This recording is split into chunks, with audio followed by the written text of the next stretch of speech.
立法院进行三读通过普发现金，行政院长杜英泰今再强调，普发现金是违宪违法。目前出的钱有4436亿，那准备普发现金一人1万块，就要去借1014亿。不过在野董事认为讲，政府去年有税收5283亿，免借钱就会当发啊。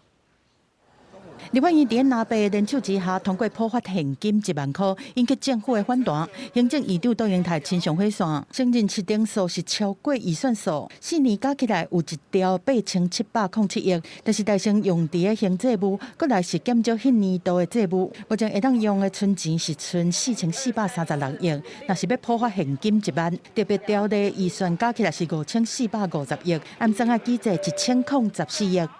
是不是该举债来普发现金？这个是陷入我们现在的一个思考。他们只用1兆8000亿来误导国人，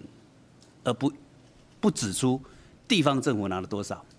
拨补基金用了多少。 杜英泰认为讲普发现金是违宪违法，无法度改善财政体制，发挥在野卖做唔捌法律的人去闪法律条文，对敢要寻求救济管道。杜英泰表示讲，希望会当到立法院说明财政状况，不过拿白无得甲插，当面政府欺骗民众。那位表示讲，根据惯例，7月底会办决算，政府去年超收的5283亿会入效，免记者就会当普发现金。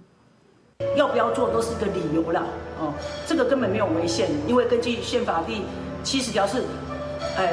预算量不能增加，但我们通过这是法律案，去把弊案查清楚，把钱追回来，就不用举债了。另外，